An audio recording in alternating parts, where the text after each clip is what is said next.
Hello, everyone, and welcome to the KeenGamer Podcast. I'm your host, Mark Callahan, and we have a great episode for you guys today. Not only do we have one new person, we got two. It's a buy one, get one here at KeenGamer. First up, we have Eoin. Eoin, how you doing? Welcome to the podcast. Thank you very much. Happy to be here. I'm doing all right. Tired, cold, windows open, and I had to eat food very quickly because I was worried I was going to be late, but I made it. So, doing good. That sounds like the opening lyrics to Lose Yourself. You're cold, you're tired, hungry, mom spaghetti. I'll write it down. And our other new panelists, we have John. John, how you doing? I'm fine. It just started raining here, so it's getting a little more chilly. The weather here is normally very hot and humid, so I'm enjoying the chilly mood. Everywhere's hot. Everywhere is hot. And we got the sun blaring right here. I'm all pale and sickly. It's not fun. But you know what is fun? Jessica Orr. Jessica, how you doing? I'm doing good, except for, the global warming causing us all to be sweltering. Except Eoin, actually. Eoin's doing okay. It's a big window. Yeah. It's open. Yeah, there we go. There's the antidote to global warming. Big window. Yeah, thanks a lot, Eoin. People like deniers going to point to you like, well, Owen's cold. Yeah, proof, right? Yeah. But we are not Keen Science yet. We are the KeenGamer Podcast, talking about all the latest things that are happening, and a lot of things are happening. So that will be the main topic, News-O-Rama. It's a working title. Jess, if you want to edit that out and make something cooler, like... I like News-O-Rama. News-O-Rama. Yeah, News-O-Rama sounds fun. Yeah. You see, this is why we brought you on, John. Eoin, you got to support I'm me. I have very a fragile mind. supportive. I'm trying, please. I'm warming up. Give me a second. God, it's a lot of pressure. First podcast. I like the double play. You're warming up while you're warming up. Okay. Yeah. But before we get into all that, we will talk about the games that we are playing first. So I will go up first because I've been playing MultiVersus. Oh, I actually got it right. I've been pronouncing it multiverse, and then I forget about the us. So I'm like, multiverse us. Now, I'll admit I haven't actually played a lot of it. I've actually been playing more of like the tutorial practice mode. I downloaded it on my birthday. It was my birthday, Jess. You didn't send me anything on Friday. I was just Slack messing up, obviously.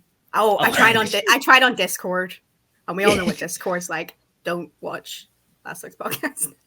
I thought it was a great podcast. We were definitely tired by the end. If you don't know, we did a Comic-Con recap, and we talked everything about Marvel. Don't tell them about it. Might try to watch it later because ever since when was that? Yesterday, Jessica Orr kept talking about the Discord fails. It was a mega Discord fail of epic You see, Jess, I would have been positive with these guys. It happens. I just needed everyone to know, do not. You know what? Let's continue. I don't think we should anti-promote the podcast. Yeah, no. now. What happened actually last week? I'm interested. Let's go into it a bit more. I'm kidding. So, I the tried topic or recording like on...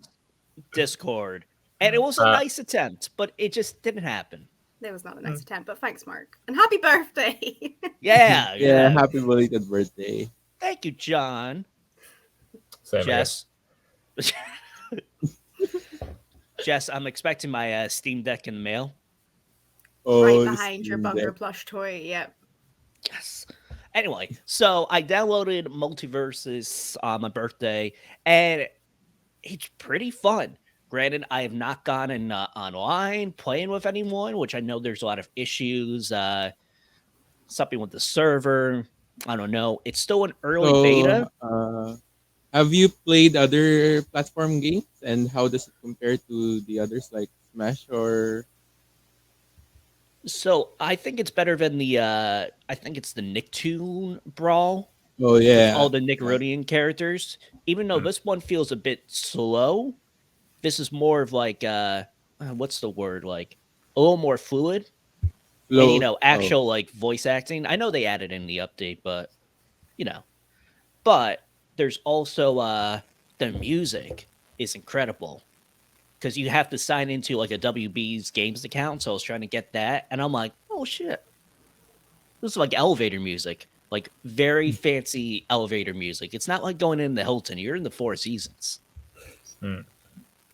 Other than that, like, it's just the art design is great, especially the backgrounds, and it's just so crazy. Like, I know it's just IP promoting IP, but Yep. I like the IP. Exactly. So if you're looking for, I mean, I don't know how much the Nicktoon one is, but it costs money. This doesn't. Yes, there's microtransactions and, you know, future like characters you gotta buy, but it is free. You might have some troubles, but this is early beta. I say give it a roll. It's better than Nicktoons, but nothing will compare to Smash anyone Bros. else hear that? Exactly. Hear what? Oh, never There's like mind. a scratchiness. It's like it's gone now. Okay. Random noises. We're haunted. Sorry, Jess. It's just the voices in my head. Oh, okay. It doesn't really translate well to podcasting, but you know, or life. Anyway, it's not as good as Smash Bros. But to be fair, Smash Bros. Is the best fighting game of all time, or at least the Can best you- fighting series. I don't know, like which one's the best, but Can you Hot save take. up for characters in this, or can you just buy new characters? you Is can the just buy. is about that? Is the monetization actually okay? Like it's not too predatory or like God forbid No. Diablo Immortal. No, I haven't done like the conversions, but it's like you really you gotta buy like the most expensive one to get things. So it's not like I know some games are less predatory than others, but all microtransactions are predatory. Yeah. I Let's agree. be honest. Yep. But meanwhile, I'll play like a mobile game. I'm like, yeah, $10. They got me. Yeah, don't even get me started on how much I've actually spent in Pokemon Go. Oh, The real reason I'll never put it down. I love this game. My bank account top doesn't. 3 best open world games of all time. I'm not making fun of you. That's just a great pick, Jess. It is. It's the whole world. The whole world is open. Yep, technically. It has permadeath. But it's It does have permadeath. You're right about that. but it's all it's fun, it's free. Definitely check it out. But let's move on to Owen. So I go, okay, it's Ni no Kuni 2 Revenant Kingdom. So I picked it up. I played the first Ni no Kuni ages ago, and it is absolutely fantastic. It's such a beautiful game. So you guys, has anyone here played it or heard about it? I've heard of it. I've seen people compare it to like it's like the Studio Ghibli of video games. The art style Yeah. is very Studio Ghibli. And that's Oh, because okay. Studio Ghibli worked on it. I'm mostly confident. I'm pretty sure it's like the Studio Ghibli game. I'm pretty sure they worked on it anyway. No, they did. I'm pretty confident in that. And it's such just a beautiful game. It's got this really typical Ghibli heartwarming story of this little boy on an adventure to, again, it's kind of grim, kind of bring his mom back to life basically because she died at the start of the game. Spoilers. And it's got like very nice monster battle elements. Like there's these little creatures called familiars that you can collect and stuff like that. And it's got this beautiful, gorgeous, Ghibli style open world, and the fantasy elements of it are amazing. And there's spell casting and everything. It was absolutely a fantastic game, and I loved it so much. And tangent over, I was like, I want to experience that again, but it costs €60, the remaster on the PlayStation Store. So I'd like not in my bank account. So I went for the second one, which was only a tenner, and Wow, that is quite the difference. quite the difference. Yeah. And I think I know the reason why, because it's not as good as the first one. Oh no. It's okay. Yikes. It's okay. It's more of they just changed things rather than made things better. Like they turn it to a hack and slash, which is kind of fun, but not the best hack and slash either. Oh, so what was it before? Like how was the gameplay? It was kind of turn-based comedy before, but it was a weird hybrid where you could move and walk around and stuff like that as well. It was like a hybrid between turn-based and real-time. But the new one is just only real-time, and there's more of a focus on, just hack and slash. Like in the original, you didn't really have a sword. You had like a wand that dealt like 2 damage, so you couldn't really use it. But yeah, no, the new one, very hack and slashy, which is, again, if I wanted a good hack and slash, I'd play a different game. A lot of other features as well, like the whole kingdom building element and things like that. None of it really is great. It's all just okay. So, Yeah, I'm actually interested because I watched somebody play quite a lot of it. I didn't actually play Kuni 2. So it would be really interesting because that looked really like cool to me. And like they had those little, what are they called? Those little creatures. They're called familiars, I think. Okay. Depending on the game, there's different ones in them too. Yeah, like collecting them seemed really cool, and also, but it was my housemaid I was watching, and it was the skirmishes she was doing that she absolutely despised. They are such a waste of effort. I don't know who put those in the game, but oh my god, to get the platinum, don't you need to do like at least every one of them, or you need to? I can't remember. It was convoluted. It's so boring. It's just you walk around the battlefield with these small armies of soldiers next to you, and you just have to stand next to enemies, and then the soldiers do all the fighting. It's so mind-numbing. It's a terrible, terrible addition. Yeah. So it's kind of like a watered-down RTS, like that? Kinda, I guess, yeah. It's like, imagine like one of the Age of Empires, but, there's less... It does it itself, really. You just have to kind of watch and stand by. But, Kuni 2, I do remember, has a Geordie. Don't you have a Geordie sidekick? Someone from Newcastle? Oh, yeah, but you had a really good sidekick in the first one as well. They just did a rip-off version of him, and it's just, really? It's not as good. He had, like, in the first one, I played it with the Japanese voice acting first, but in the English, he has, like, a really good, I think it's, like, Welsh accent. Oh, yes, and, like, you're right. Oh, he's so funny and he's so witty, and then they just obviously just shamelessly replicated it for the second one, and it's so obvious. It's just not as good. I don't know. I'm just disappointed with my game. Long story short, it's not bad, but play the first one if you have a choice. Awesome. So, moving on to someone who has actually played Monster Hunter Rise, and I just realized, John, I actually edited your article, which you can check out your latest guide on KeenGamer.com. How are you liking Monster Hunter Rise? Very, very, very like it, because I'm like a long time Monster Hunter fan ever since in the PSP game. Ever since that early. My first game was Monster Hunter Portable 3. And the controls, oh my god, the controls back then were not good. Because, like the PSP doesn't have 2 analog sticks, right? It only had 1. So like looking around, you needed to use your D-pad, and the D-pad is above the analog stick.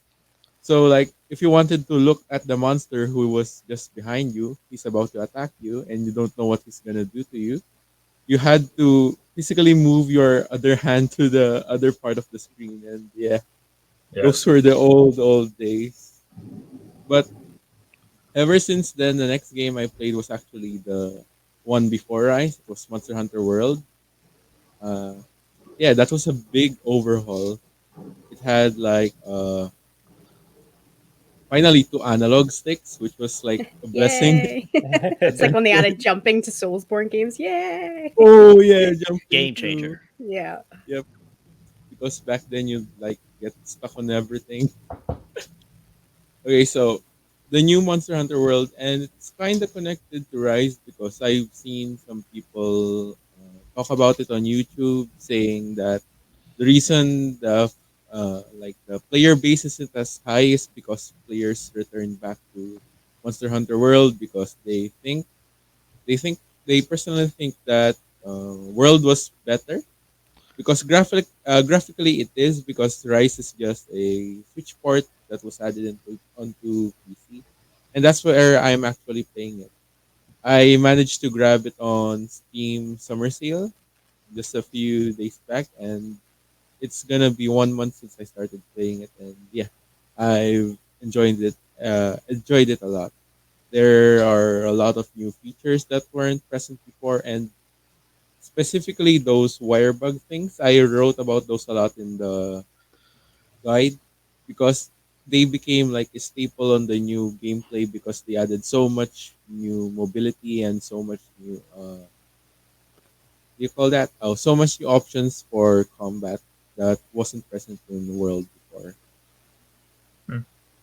So do you like Nice. Rise more than World? Because I wanted to play World because I think it came to Game Pass. So I was like, oh, I'll give it a go. I've never played a Monster Hunter game. Oh, if Um, you want to play a Monster Hunter game, you've got to be patient, very patient, I've heard because it's this. like because Sure. Trying like to explain it. It's like there I'm if you out. want to play it, you're gonna have to have this manual. Play it with somebody else so they can explain it to yeah. you. Yeah. If you're gonna play, I suggest trying World first because it's more streamlined and beginner Okay. friendly rather than Rise.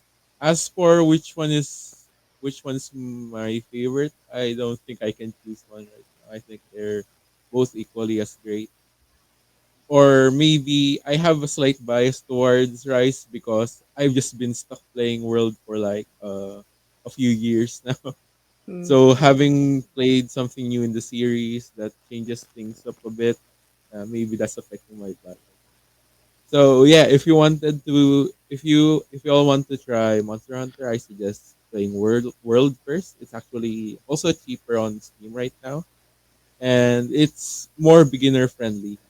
And according to people, the story makes much more sense than Rise. Though, if you're playing Monster Hunter, you're not really there for the story. It's more Yeah, of a I was gonna say that. Yeah, God, that's the secondary part. yeah. Like the Monster Hunter World, the story is literally just like there's this giant lava dragon thingy, and you're just wondering. The story is basically you just following it around and wondering why it's trying to go where it's trying to go. Then at the end, it escalates to like you're fighting this giant. Oh, spoilers! You're fighting this Yeah. like giant, giant alien dragon thingy that's firing fire lasers at you. Did you say Alien Yeah, Dragon? yeah, it's kind of like an alien dragon. It has 6 eyes, Oh, okay. which, funnily enough, in the DLC you fight it again, but this time it's the It's got 12 grown eyes. version. No, it doesn't have 12 eyes. Only Actually, it's eyes. actually what do you call that? It actually regressed. Now it's back to 2 eyes. I don't know what Oh, happened to the other four. you cut them out. I guess it got traumatized by you during the first fight. And about the alien part of its name actually has Xeno in the title, like Xeno. So that's probably like Right, part of a the reference. Right, Yeah, yeah. yep, a Yeah. reference to the alien looking part. So in Rise, it's very, very Japanese. Like the aesthetic itself. It's like you're in the village of Kamura. And the reason why another reason, I have many reasons for it being my bias right now, is actually it feels like a remake of the first ever Monster Hunter game I played. And I'm not the first person to say that. I've actually seen other people react to it and they say, oh, it's like the Monster Hunter Portable third map. Like especially some of the maps, like the Flooded Forest map, it reminded me so much of the earlier PSP maps. Yeah. Awesome. Anything else before you move on? Uh, oh, the DLC. Yeah, I don't have the DLC yet. So Monster Hunter usually before does something akin to Pokemon games. Like they release an ultimate version, which is like another mm, separate version from the game itself. So starting from World, they actually changed it to just a DLC. You can just buy DLC, which is kind of like a huge expansion to the game. Adds new story, new monsters to fight, and a new progression system, which is kind of like its post game. So in the Rise, they did it again. It's called Sunbreak. It actually released just this end of June, and I still don't have it because I'm broke. Might plan to buy it when I finish the base game though. At least it sounds like there's plenty of content in the base game. Keep you going. yeah, Yep. absolutely. Oh, honest stuff. All right. So, Jess, I feel like I always mess up this title. me too. Live. Yeah, like I don't know actually how you say it. Live Alive. I've been saying Live Alive. I've heard some people say Live Alive, Live Alive, Live Alive. But Or the acronym LA. Love. yeah, that one too. Wait, They're all live a great. live. It's like Yes, art. Everyone has their own interpretation. exactly. Exactly. Which is appropriate for this game because it's actually a pretty arty JRPG that this is my first time playing Live Alive. And just basic premise for anyone who doesn't know is it came out in 1994 and it's basically a collection of like short story JRPGs with it's set in different eras. So it's got I think they call it 2D HD pixel art remaster. I saw it in the Nintendo Direct and I'd never heard of it before, and everyone was freaking out because it only released in Japan. It never came out in the West, and I thought it looked pretty cool. I love anthology stuff like in TV or movies or anything. It's an immediate watch from me, so I was like, this is awesome. I haven't played a JRPG in ages. Used to be a favorite genre of mine, but as I have aged, my time to play JRPGs has went down. But this is a really short game in comparison. I'm at like 20 hours now, I think, and I have done all of there is 7 main stories set in different eras. That's their short story type thing. There is let's see, prehistory, and the Wild West one. There's a near future one. That's Cool. the distant future, Twilight of Edo Japan, Imperial China, and present day, and they've all kind of got their own sort of unique take on it. Like prehistory, China, Japan, and a bonus one later on do feel like more like traditional JRPG. You get your items to upgrade. It's like you're in like a grid-based system for your fighting, which is for everyone. But like say the distant future, you don't fight at all, and you play as like a little mechanical robot. And then there is, where is it? The near future is just a batshit crazy story. Like you've tuned into an episode of Power Rangers on steroids or something. It's one of my favorites. I was not expecting it. There's like growing I'm mech in. stuff and like giant kaijus. I am not going to spoil it, John, but pretty much it starts like low key and just builds up, and I was not expecting it because I played the Wild West one before that, which is really short. It is like 40 minutes it took me. You do a couple of battles in it, and it's this sort of puzzle system in the middle where you try and work out. You have to collect some items and then have enough time to place them before these bandits are coming to town. Prehistory has no language. There is no dialogue. People talk in emojis, basically. Cool. And it does sound cool. And I was like, I'll play this one. This is the first sort of RPG heavy one I played. It took me about 2 hours, which is what China and Japan and the secret one later on take about 2 hours to do. But prehistory is probably my least favorite because there was no dialogue. They kind of just had to rely on fart jokes and sex jokes, which was fine for like the first 2 maybe, and then you're like, oh, Yeah. here's a fart joke. Okay, no problem. What? But So, so it's like a remake. The remake. remaster, they call it 2DHT basically. They've done it for a couple of ones, none that I have picked up. It's really nice. Like I don't know if you can even see here. Oh, that's kind of. Oh, damn, that's cute. I like the sprites. Yeah, the sprites are really good, and that's another interesting thing. Like I think it's the same director and producers for all of the stories, but the character design is a different person every time. Okay. And prehistory, actually, despite being probably my least favorite, looks beautiful. Like I don't know if it's because it's the oranges of like the canyons and the caves and stuff. It looks so good. Everything else is really good. The environments look beautiful. But I mean, that's I've went on a tangent there, but it is such a good game, and I can't believe how good it is because I started with the distant future chapter because it was in the demo, and you play as the robot, and it is more of it's kind of taken stuff from like 2001 Space Odyssey, and Alien, and it's made this like narrative experience. There's like one combat encounter in it, and that's it, and everything else is 2.5 hours long, and it was really good. So it like peaked really early for me, and then I played Prehistory and the Wild West, and they weren't as good for me, but man, everything after that, it was just, I kind of felt like, well, you can't get better than the one in the distant future. I just loved it, but I'm liking these experiences so far. And then I played the Imperial China one, and it was incredible. It's about like a kung fu master wanting to have an apprentice, so he's trying to train up other people.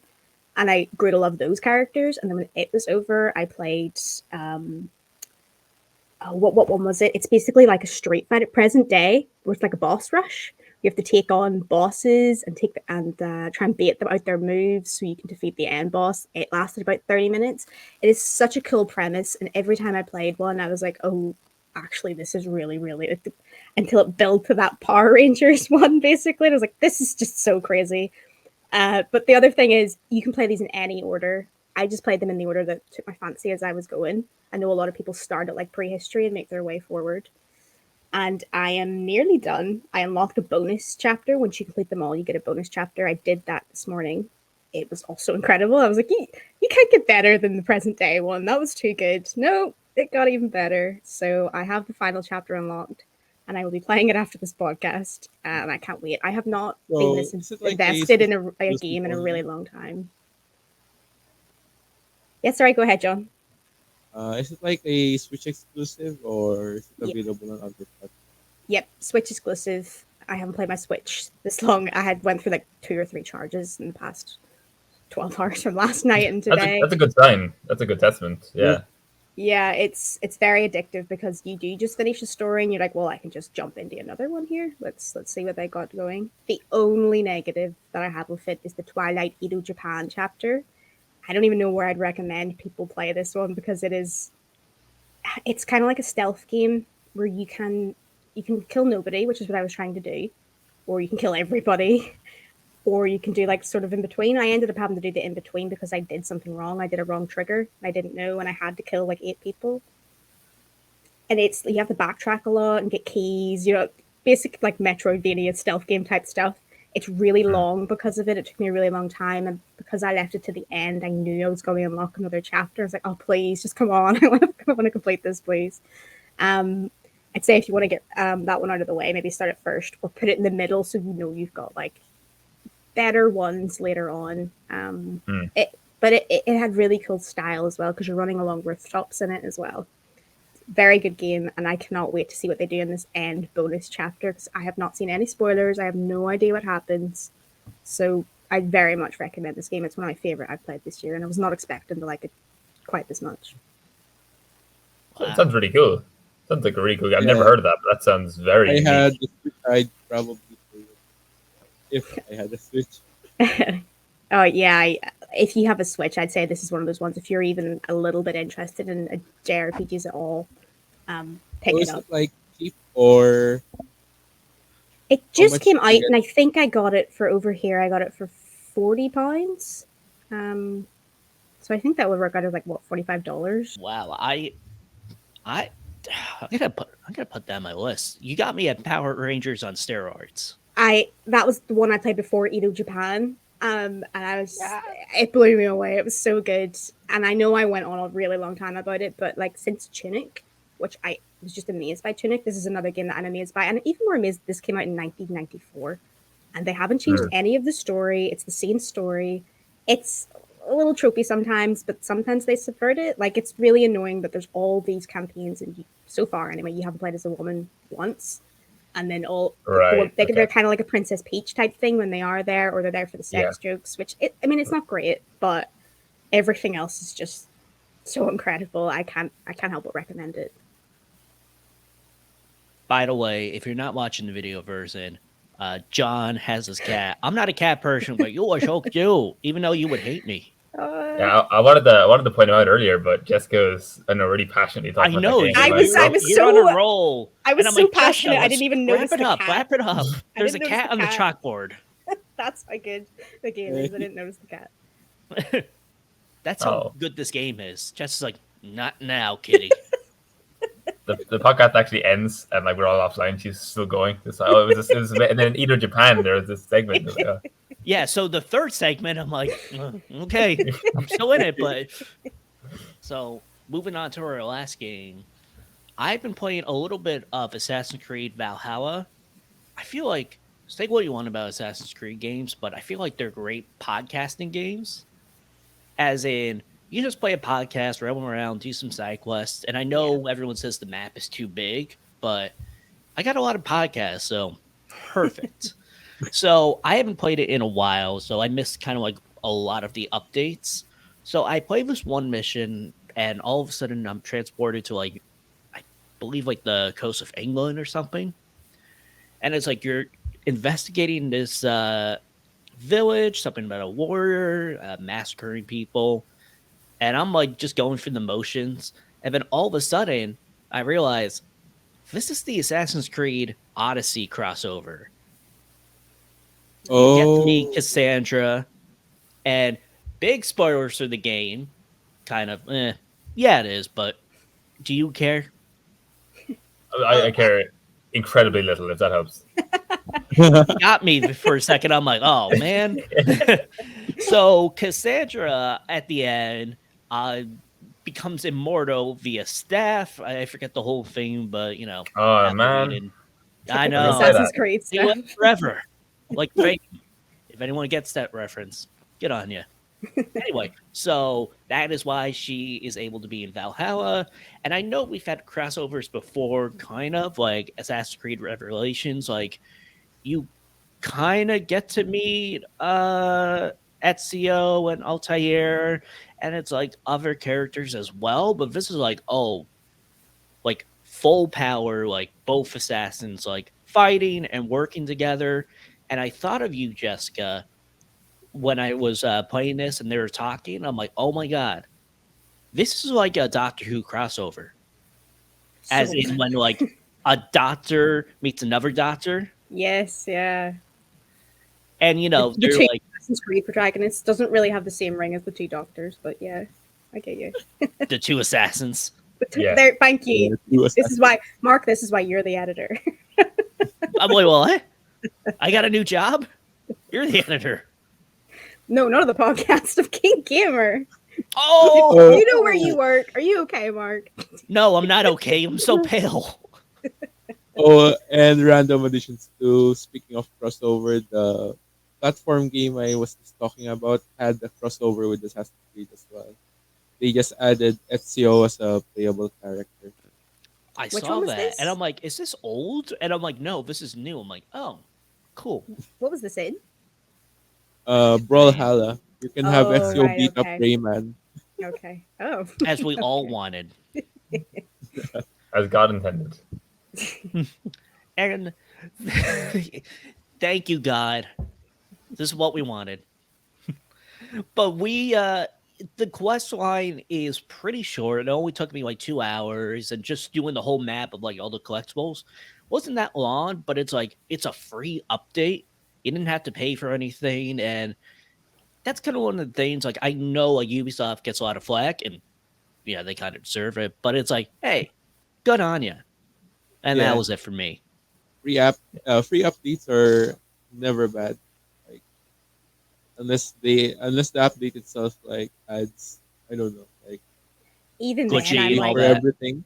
I'm fine with it. Yeah. Like Avengers, me and Mark are sort of fans, and just like even if it isn't that great, it's free. So yeah. Free updates. You see, I'm a fan, but if Avengers was a real person and I'm trying to defend them, like, listen, Avengers is a great person. However, and I just keep going on and on and on, and Avengers like, I don't think you like me. It's like, no, I do, but That's the butt is yeah. really long.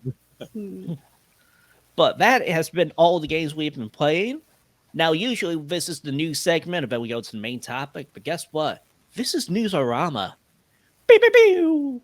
Just insert some cool music and a graphic. You can make that by like a couple days, can you? Oh, we don't need one.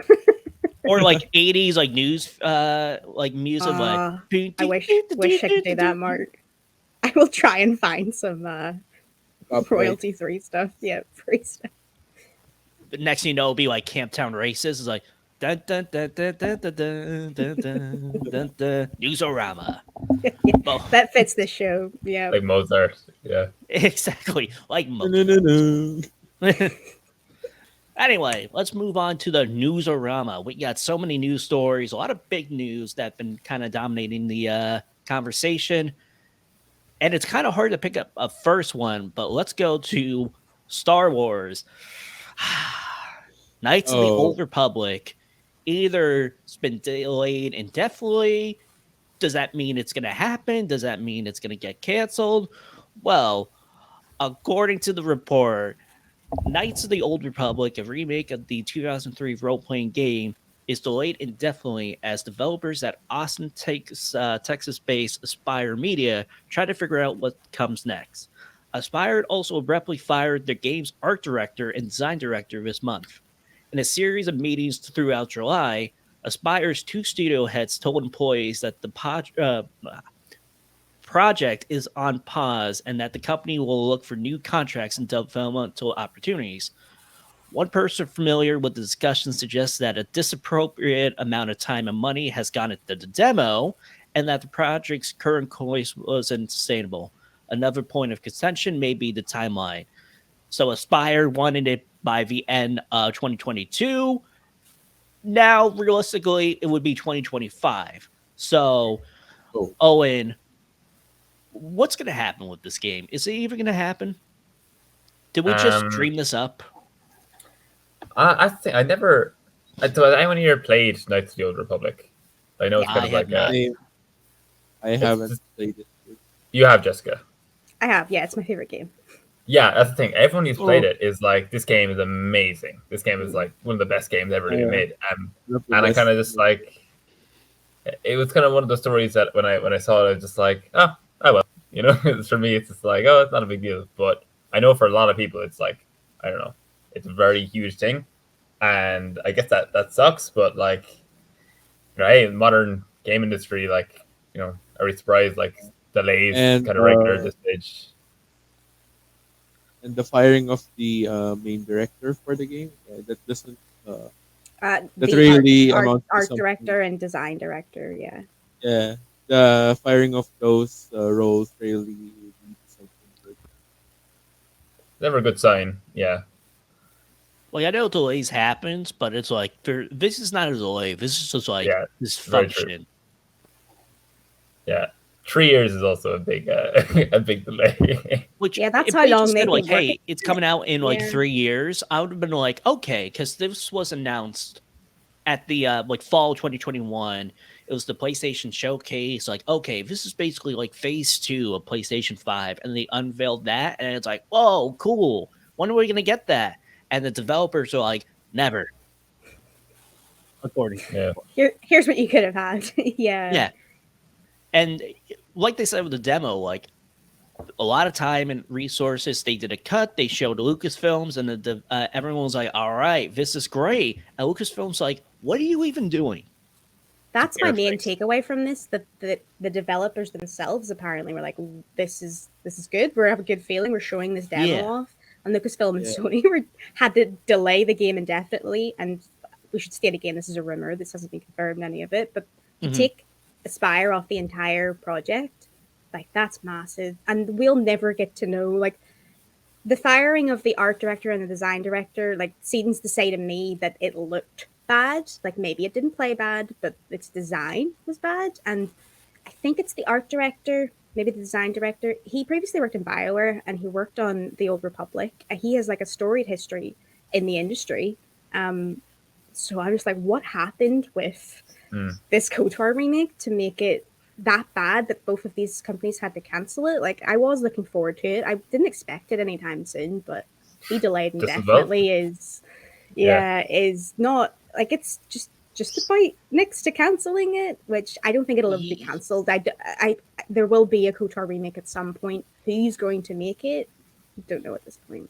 Yeah, that's what I've heard too. Like, it's not cancelled. The KOTOR remake is not cancelled, but it may not come from like Aspyr. It's just crazy. And when I mean like demo, I don't mean like the demo that will go out to the public. I just mean like Lucasfilm's like, okay, so this is very roughly what the game would be. And Lucasfilm was like, what's going on here? This was supposed to be out by this year.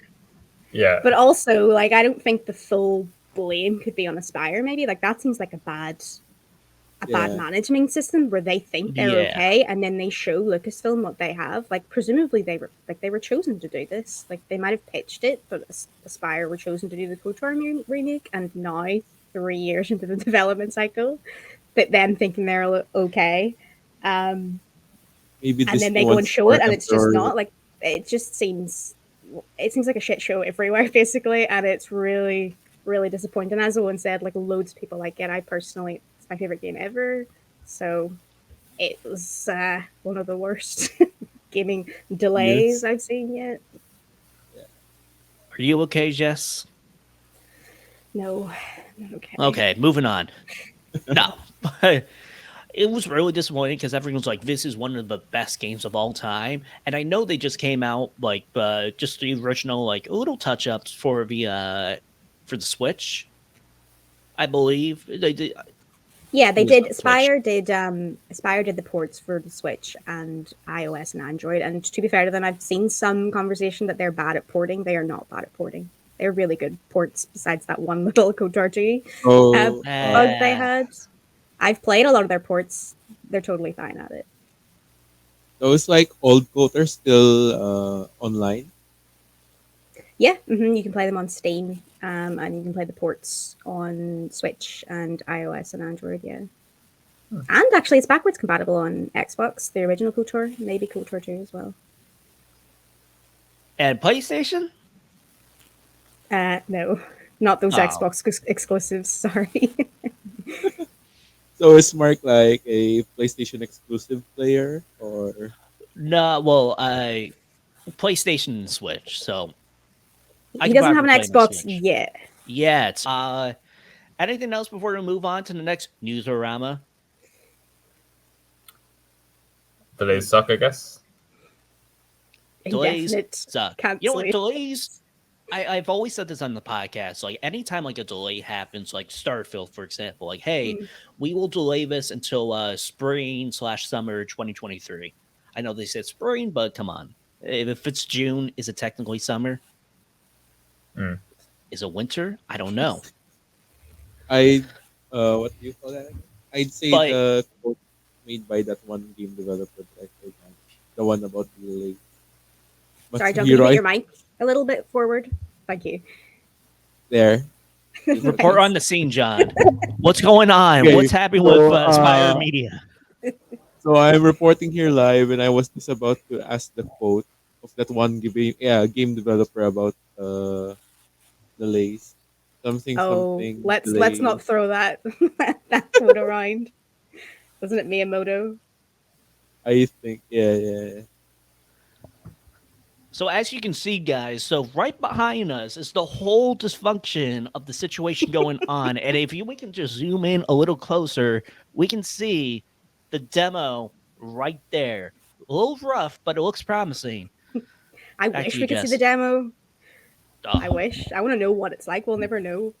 Even the teaser trailer, or the announcer trailer was amazing. I'm like, all right, I'm in. Yeah, CGI as well, though. So clearly they weren't ready for gameplay, but it was. It was good CGI.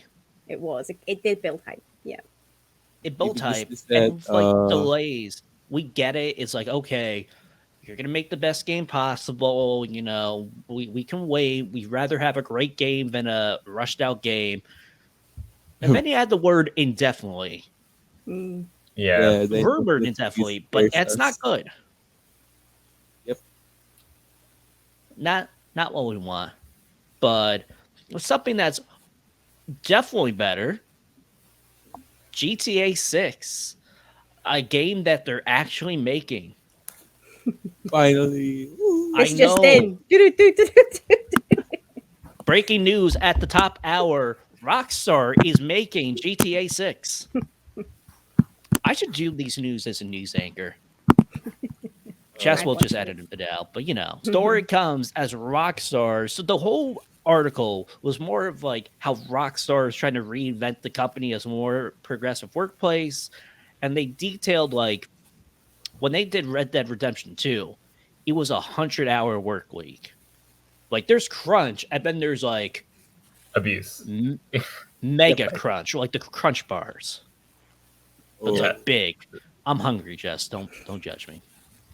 But they are trying to be a more progressive workplace, and they kind of revealed some new details about GTA 6 that the internet has just been eating it up, including we are getting the first playable female protagonist as one of the leads.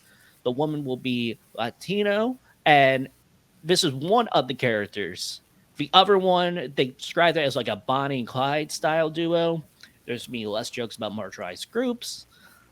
I won't say less violence, but they had a cops and robbers addition to GTA Online. I don't know if it got released or where they were, but then the George Floyd 2020 happened, and they're like, "Oh no, we can't do that." And lots of other stuff, and a lot less crunch.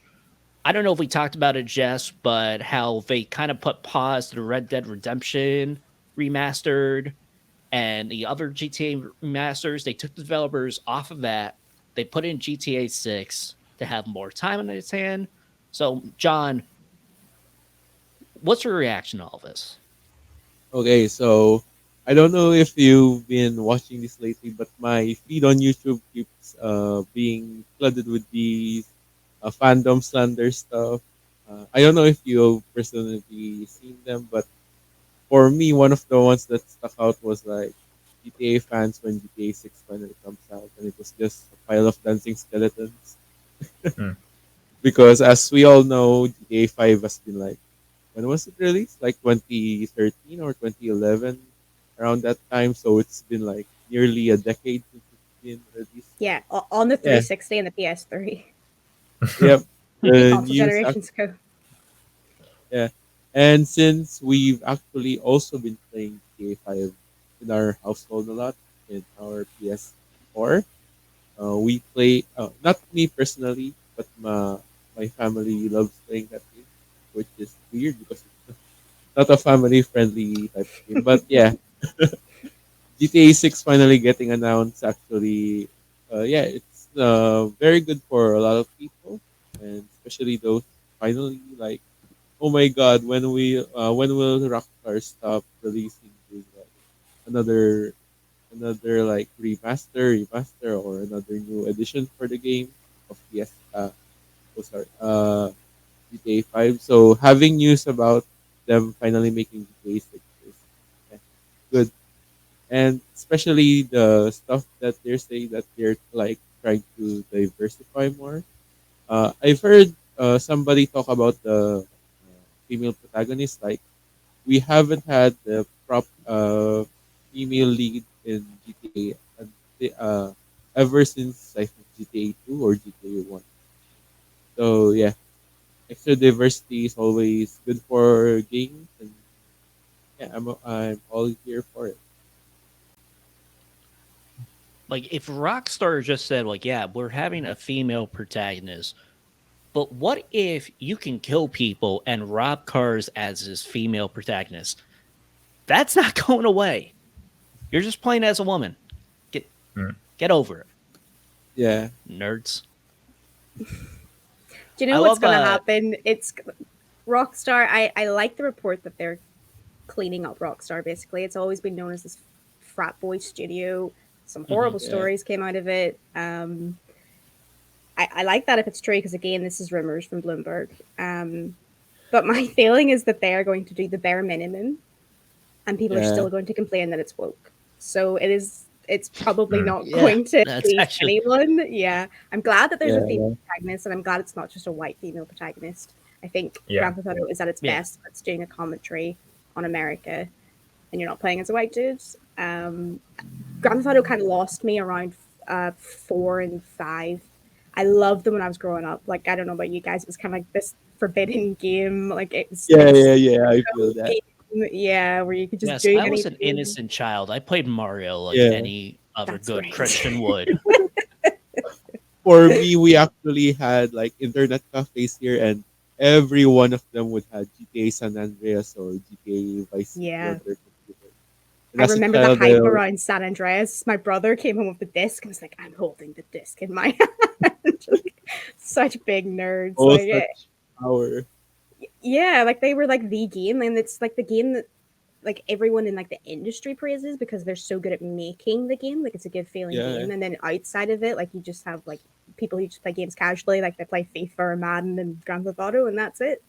But they kind of lost me around 4 or 5 because I was getting sick of their immature humor. I'm like, this isn't funny for me anymore. I don't like. I've grown up a bit, and I think they need to grow up with their audience as well. So I'm happy, but I hope it's not a bare minimum that everyone just complains about them. Owen, what's your thoughts?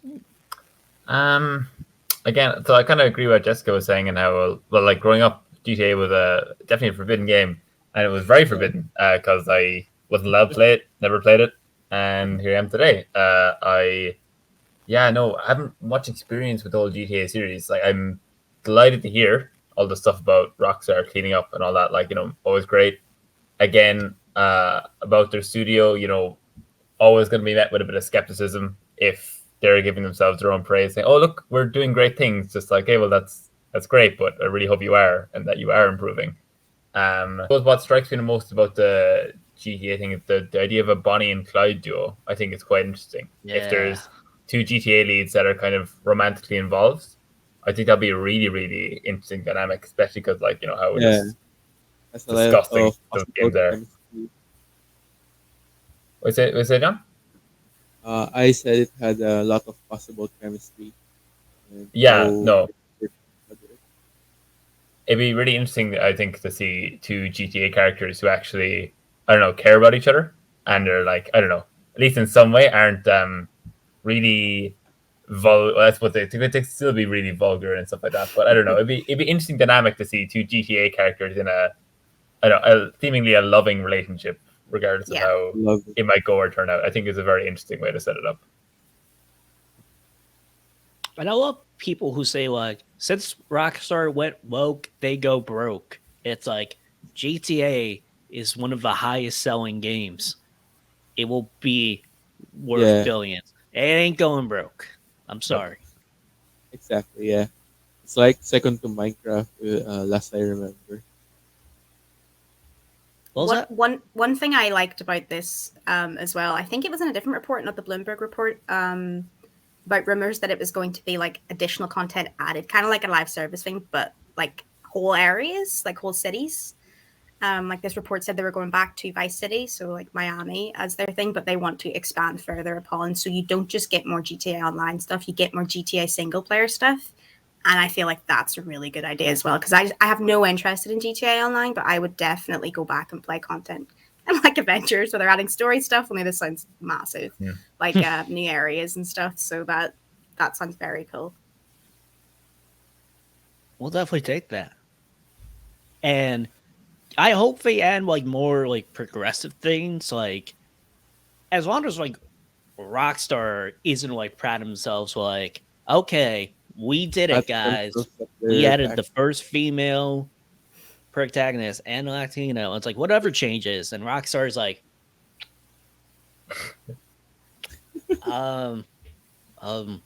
that.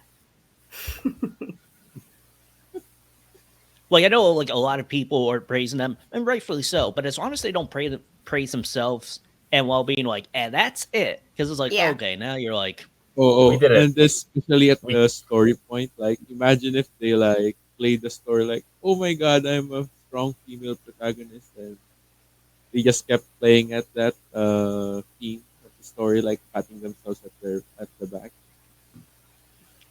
Yeah, like I think it's also important as well to have people behind the scenes, like so it's not just white dudes writing, trying to write diverse stories, because that's never going to go down well. Exactly. They're just trying to get the credit for it. One example, Jess, besides a lot of things. Never mind. Yeah, but they did say like a little bit of like diversity hire, and also like gender pay, that gap is reduced. They didn't really say like it's gone, so I'm like, wait a second. That was a bit funny as well, wasn't it? They're like, we've worked to reduce the gender pay gap, and I was like, to me, how much? Yeah, to me it's like that translates as we still have guys in the top positions, so they get paid more. Like that's the way I read behind the lines. It was between the lines there. This is a quote from Eurogamer. So this includes a flexi time policy to immediately gain back extra time spent working, a That's narrowed good. gendered pay gap. What? It's like, hey, we reduced it by like we narrowed it down. It's like, hey, I don't want to sound too extreme, but how about you just get rid of it? Exactly. Yeah.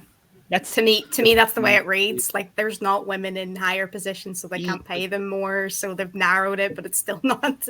And yeah, you're right. There's no figure there. So what is narrow? Like 1% difference, or it's the same language of like if I'm like if I did something wrong to like any of you guys, but I'm not really sorry. It's like, Owen, I'm sorry that you feel that way. It's like, well, that's not an apology. Like, this narrow gender pay gap isn't really like it's a change, bare minimum change, but did you?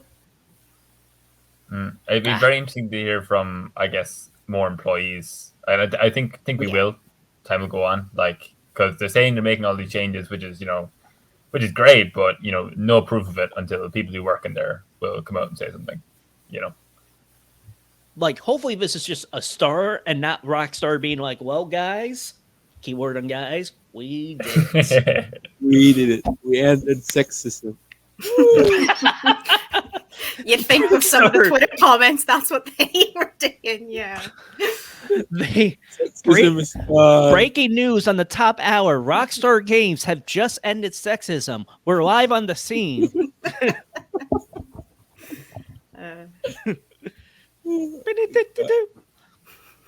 Right. Moving on to definitely more positive. Well, it all depends on how you look on it, glass full or glass empty. A Black Panther game is reportedly in development by EA Games. So EA's aim to be built on the success of the developers' Respawn well-received solo adventure Jedi Fallen Order. While details are inevitably limited at this juncture, the title is to be in very early development. The basic premise is that players will need to compete various challenges in a bid to become the new Black Panther following the death of an earlier incarnation at the start of the game. Jessica, are you happy that they're leaning more into the, hey, let's be like Fallen Order, or you're like, it's still EA? Well, yes and no, because you're like, yeah, it's still EA, but also Jedi Fallen Order was an incredible game. Like, I love Jedi Fallen Order. Like, that was I loved it too. Such a good game from Respawn there. So if that's what they're modeling it on, totally behind it.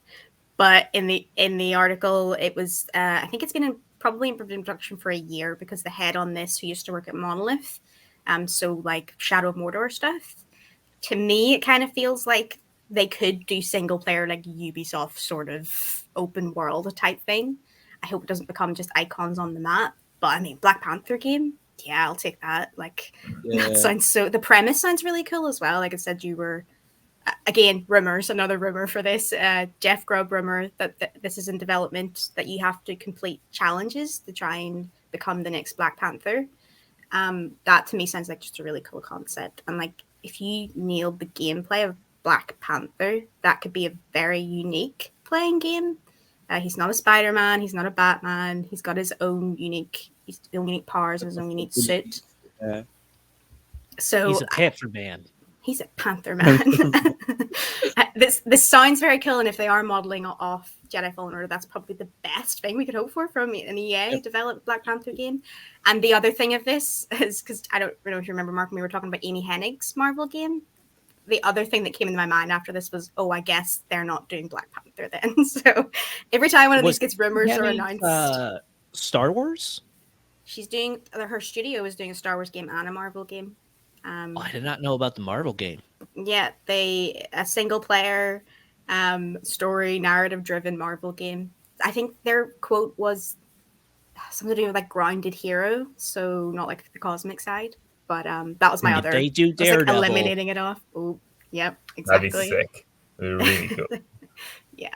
So yes, Mark, as the resident Marvel fan here, what do you think about this? So I don't know why we're talking about Marvel's Avengers so much in this podcast, However, the War for Wakanda expansion, which is free, so good on you, Avengers, was amazing. Like the other like updates are like cool, but you're like quickly out.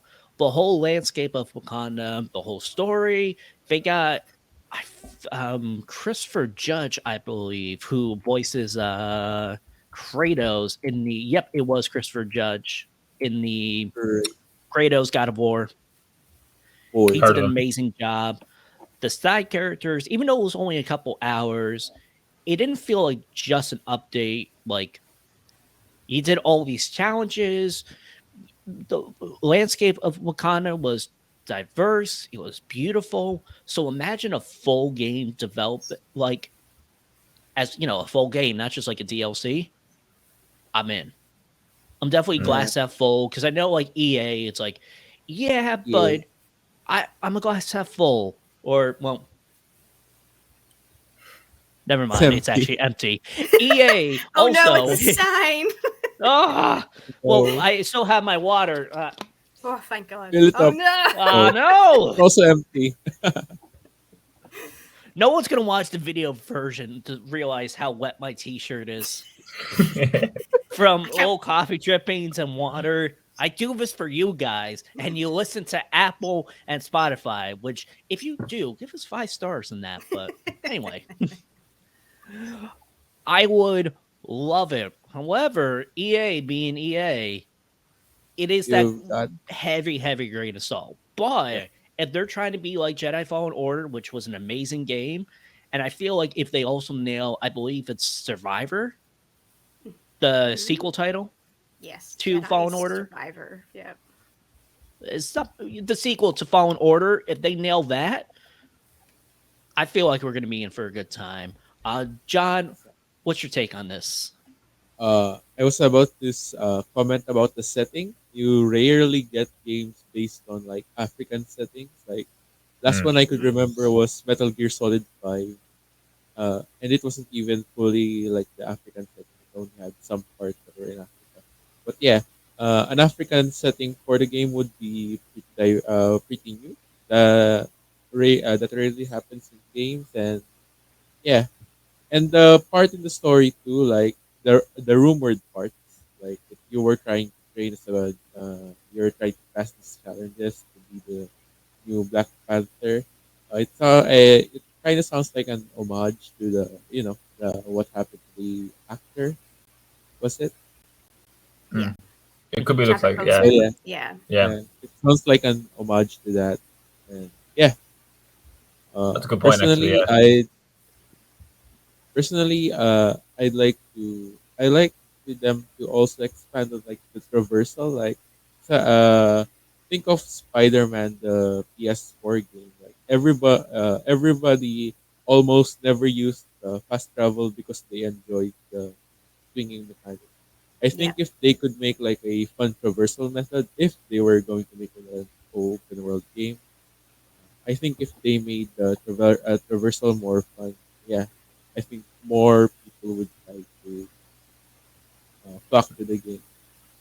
So main points are the settings and the traversals, the combat. Mm. I think there's a lot of potential for like traversal and combat and things like that because it's like I don't know. Haven't read the comics. I'm not like well versed. I don't know. I only know Black Panther from the movies, but he's really cool, right? He's really super, basically just superhuman, super speed, super reflexes, everything like that. He's just and a really acrobatic, just martial artist and he's got his claws and he's doing all this flip stuff. Really cool. They could definitely do a lot with that. My only big concern would be so like I haven't played Jedi Fallen Order, but from what I've seen, it looked quite a bit buggy and unfinished in a lot of Exactly, yeah. parts. Like At some with parts, that, yeah. like a lot of like I don't know stitching on terrain, things like that. I don't know. From what I've seen, is that not a concern for you guys who've played it? That I Probably didn't because really have any of that.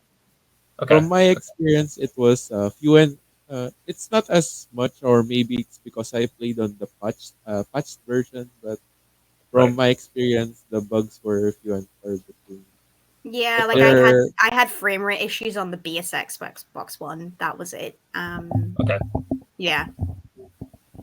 Okay, well, look, if EA put it out of the bag, I'm rooting for them. I just, I'm a glass half empty kind of guy, I guess. it's I believe it when I see what it. do you call that Put it that way. again? I forgot. Although saying the that, term. if this report is true, it's a newer studio, and that has Okay. not historically gone well for EA. Looking at Mass Effect Andromeda, amongst others, so that's a good point as well. Like, this is an untested studio, although, as the report said, like headed up by a guy who used to work for Monolith on the Shadow of Mordor and like Fear and Condemned. So good, Okay. a good They were good games. leader, at least with experience. Yeah. Yeah. Staying cautiously optimistic about the game. Yes. And I hope like they realize like the IP of Black Panther now is so incredibly important. We talked about last week on the podcast, which if you want to listen to, Jessica says don't, but I say, yeah, give us views. Just skip my parts.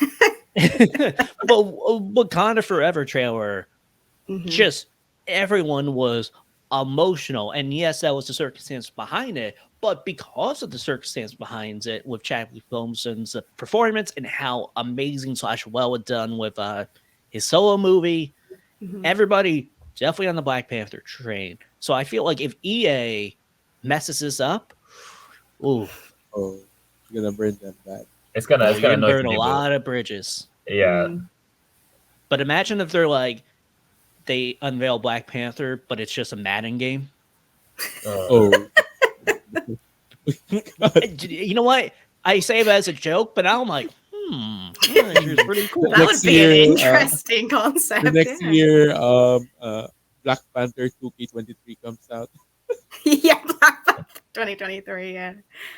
Yeah, Panther 2023, and it's him just holding like the football, like, and he's side by side with Patrick Mahomes. College Black Panther, They are They are college football games, so college Panther. Exactly.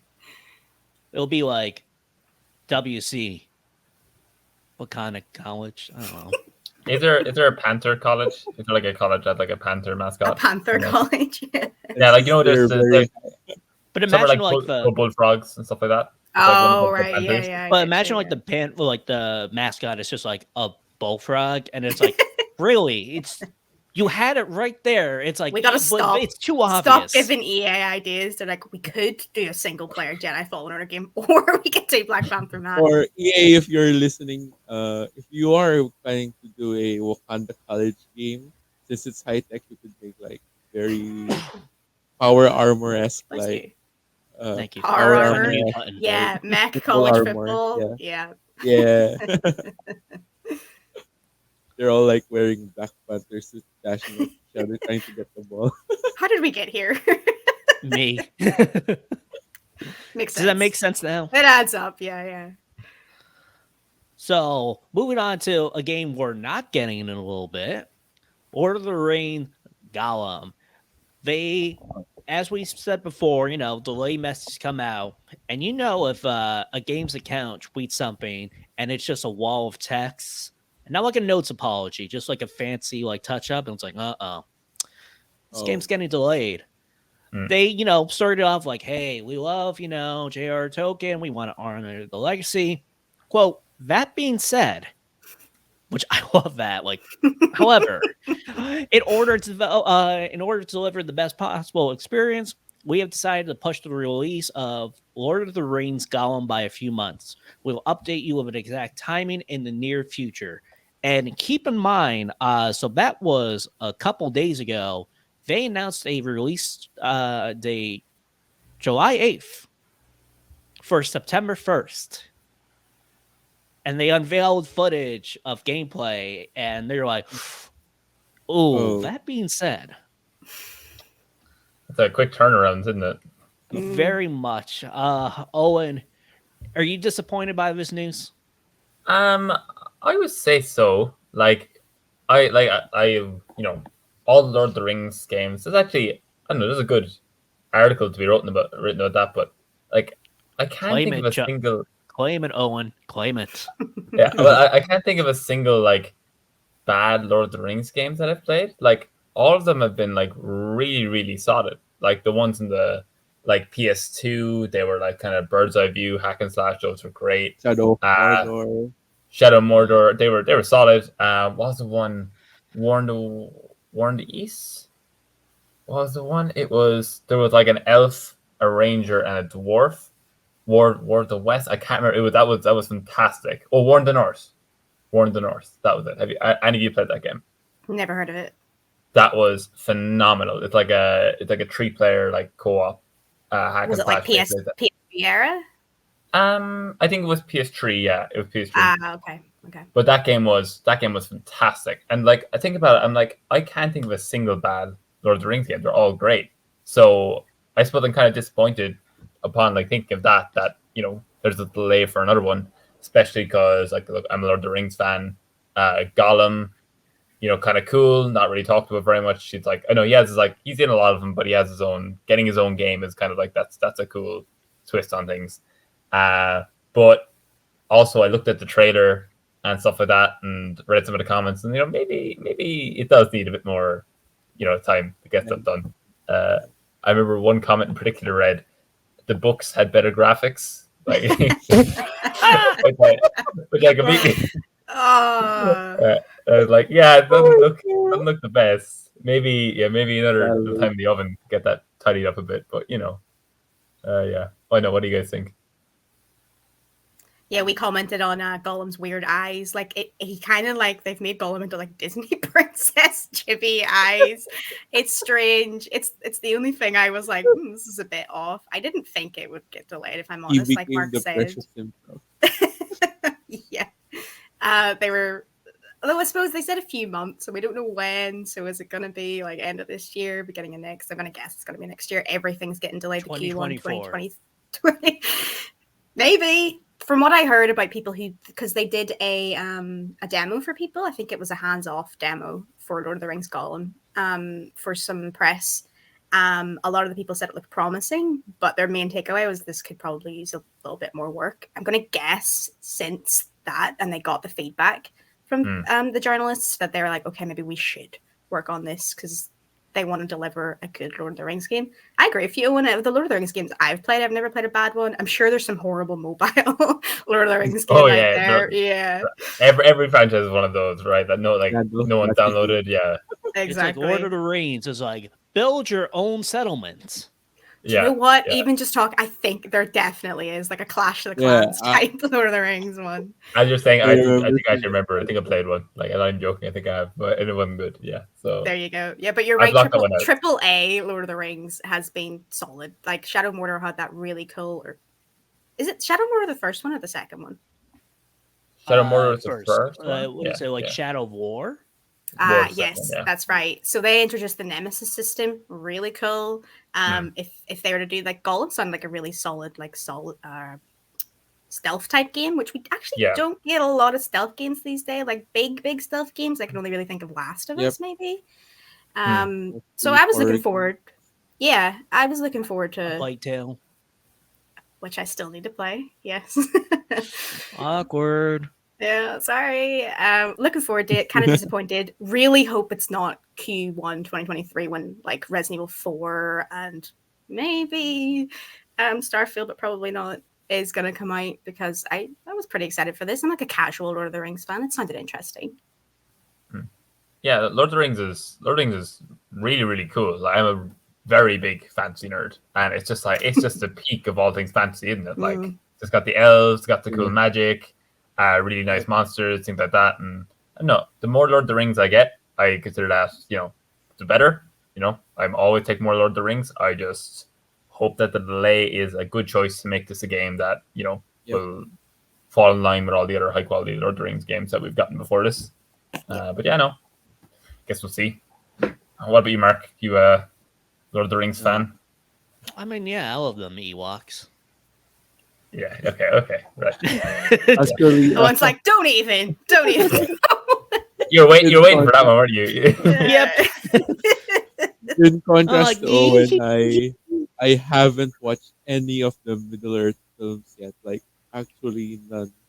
Well, Oh, we I've found the heard one they're human good. alive who hasn't seen Lord of the Rings. Yeah, I've been living under a rock. I'm actually Gollum's like third cousin.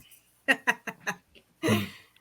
Owen, would you get more offended if I said they are Ewoks, or I say the theatrical cut is the only cut? Theatrical cut of what, the originals? Theatrical cut, like in the movies, because there's like the extended and. Oh right, okay. Yeah.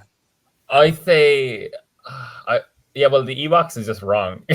So I probably the other one could be your opinion. The Ewoks is just that's incorrect. So, yeah, I know. I say I would be more offended with the Ewok thing. The theatrical preferring that's just I would say a good value of your time. Just good time management decisions there. Yeah. The thing is, being on the podcast for the first time, it's a pressure test. It's like we just got to pressurize you. Yeah, no. Isn't How that do you right, Jess? react to being told that Ewoks are in Lord of the Rings? Well done, you passed. You're like, Oh, so that's- okay, moving on. I'm like they're like blood coming up, like clenching my fist at me. Oh, it's fine. Yeah, it's funny. Yeah. We end the podcast, and you're like, you mother, and it's just like, all right, I gotta go. I just quit my job. Wow. Yeah, leave.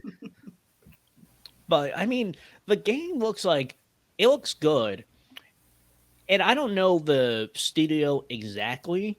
And maybe because it's like Lord of the Rings, this big IP. I'm not saying like only AAA games can be developed. I would love like an indie game, not just Lord of the Rings, just any other IP. But this feels like if this was developed, like remove the IP out of it, this was just a game, I feel like people would just really not like it. Like, ooh, like it doesn't look good. Yeah, it definitely looks like the attention. I don't mean like, oh, it looks like an indie game, because that's a disservice to indie games. It looks like a bad one. Right.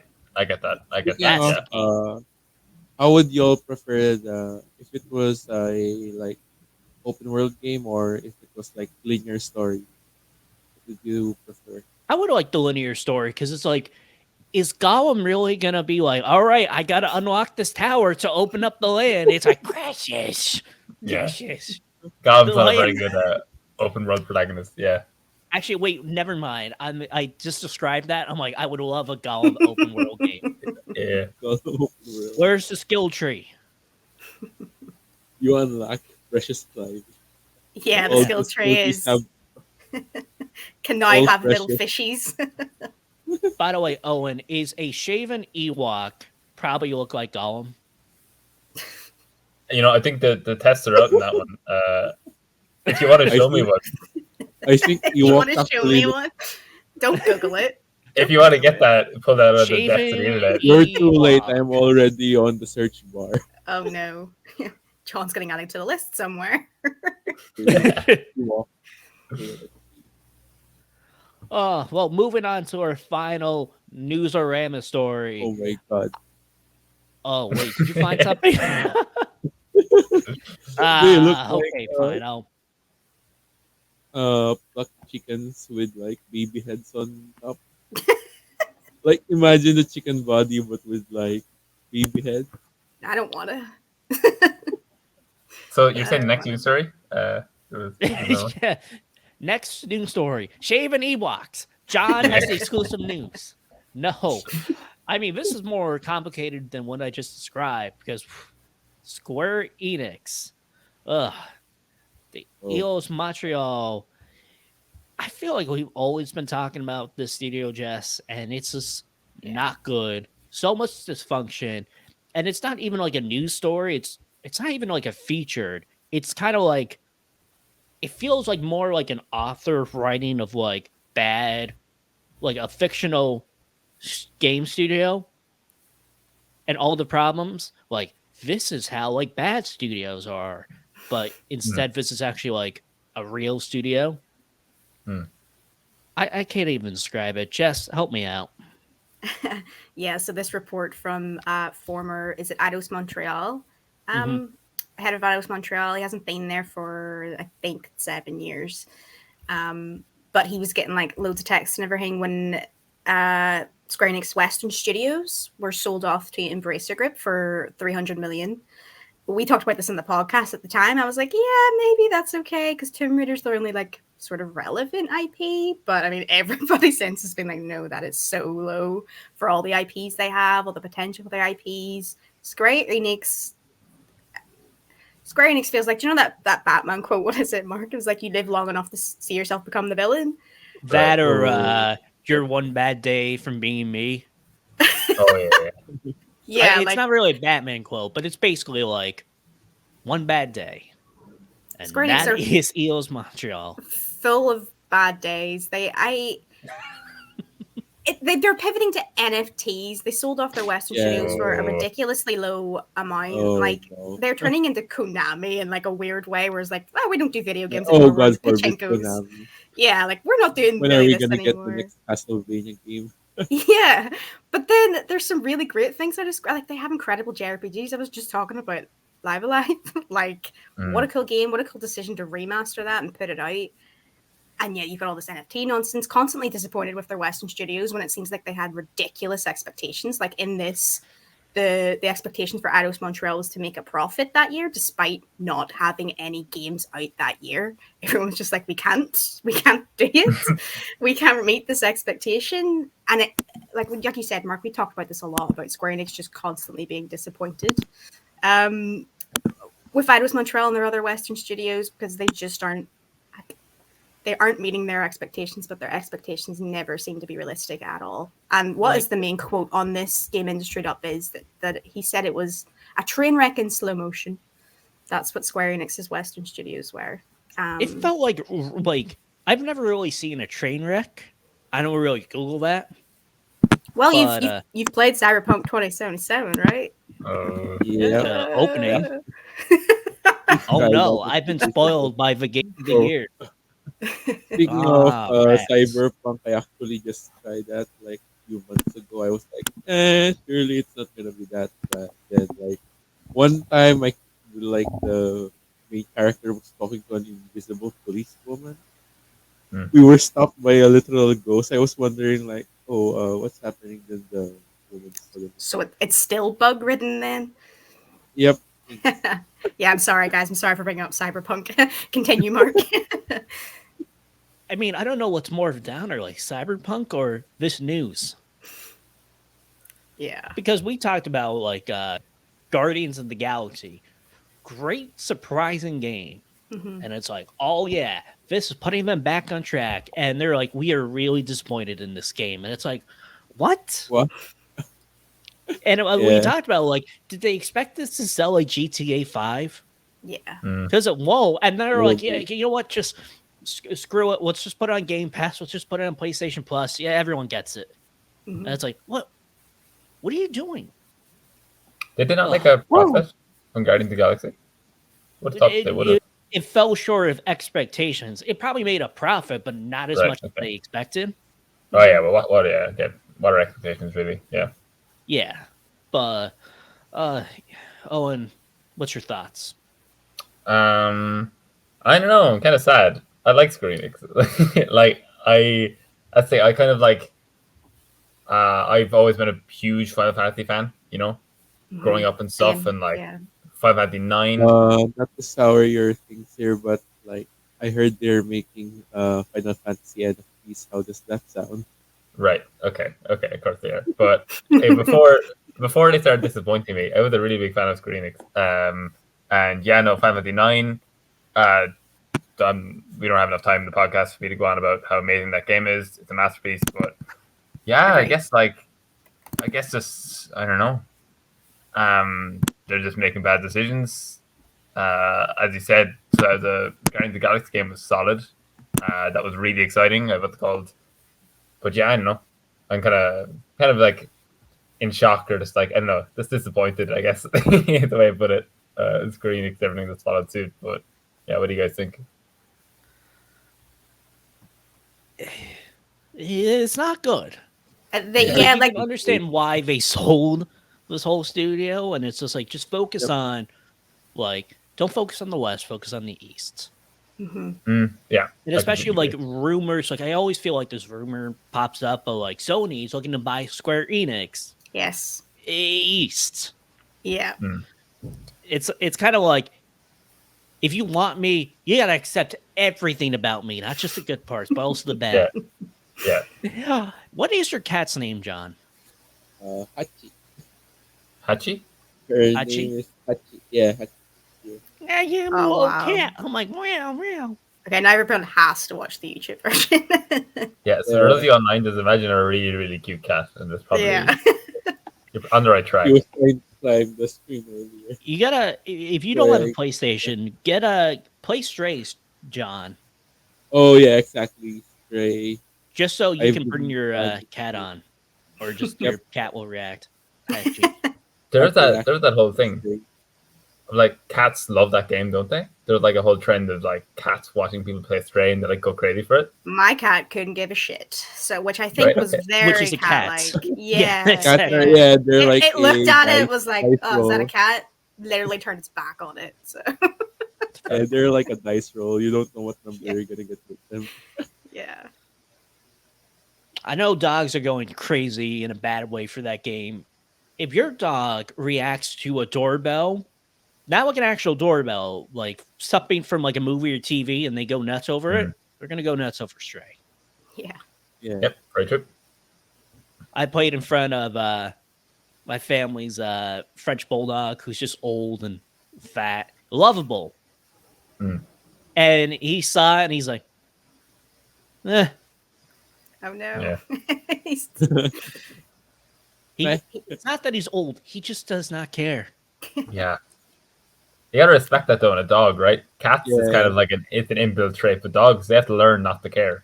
They I care think about dogs everything. care, but it's like, really? You're gonna threaten me? Come on. Yeah. As last I thing say, about the Square Enix story from me was that I actually, if Eidos Montreal,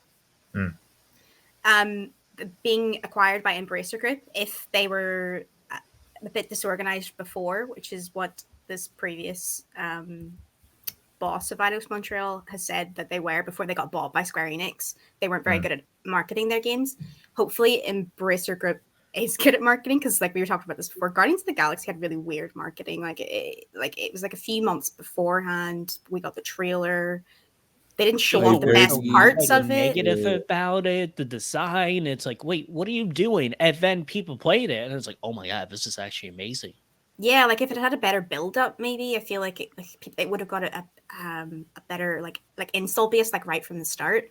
I hope Embracer Group are better at the advertising, because apparently Eidos Montreal aren't good around that, and Embracer are more hands off. So hopefully that fixes that problem, because I love all those IPs. I love Tomb Raider, Deus Ex. They have Legacy of Kain.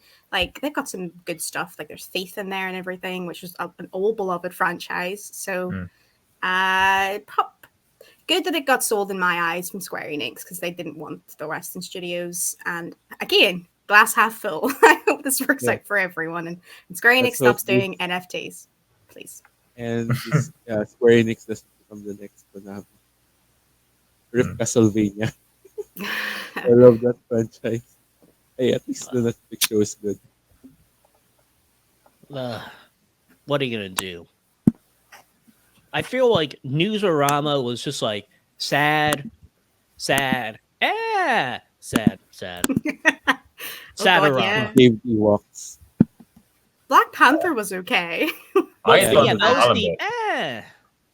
Oh, Gollum we bit actually was know fun. GTA, but we ended on a sad note, because like, good on you, Rockstar, for being progressive. And we're like, whoa, wait a second, we take that back. You're not that progressive, Not narrow yet. gender. And game. then sexism.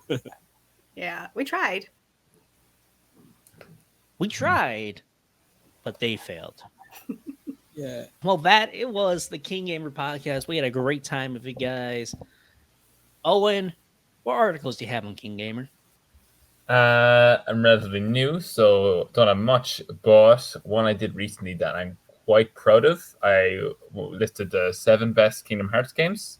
That's a series I'm really passionate about. Played them way too much, so I basically was able to go through them all, give like mini reviews, talk about what they did well, what they didn't do well. I was really happy with how it turned out, and if you're at all interested in that franchise, I recommend you check it out. Awesome. John, what articles are on KeenGamer for you?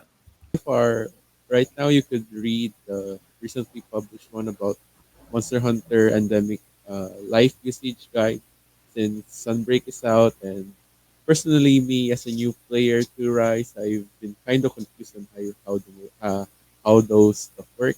So hopefully, this article can help alleviate your problems regarding those new mechanics added to the game.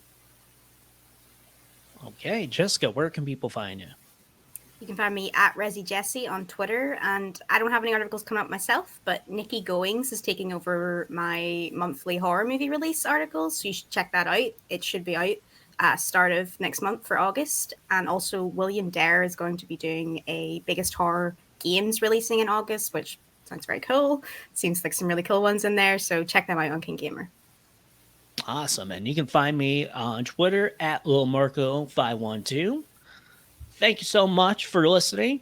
Check us out on Spotify and Apple Podcasts. Rate us 5 stars. It helps us bump up in the charts so more lovely people like yourself can listen to us.